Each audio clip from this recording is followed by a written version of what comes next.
ఇది బయటికి రావాలి. కట్ చేసింది బయటికి రావాలా? నెక్స్ట్ ఎక్కడ నుంచి రావాలి కదా.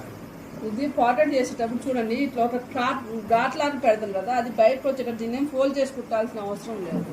అంటే లోపల ఫోల్డ్ చేసి కుడతారు కదా, అలా కాకుండా ఖర్చు బయటకు వచ్చేటట్టు కుట్టుకోవాలి. ఎందుకంటే పైన దానిపైన ఇంకొకటి వచ్చినప్పుడు జాయిన్ చేసినప్పుడు ఇది లోపలికి పోతుంది కదా.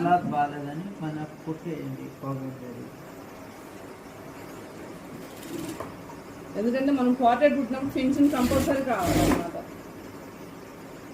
ఆన్లైన్ స్టూడెంట్స్ కూడా వీడియోని 1-2 సార్లు రివిజన్ చేసి చూసుకోండి.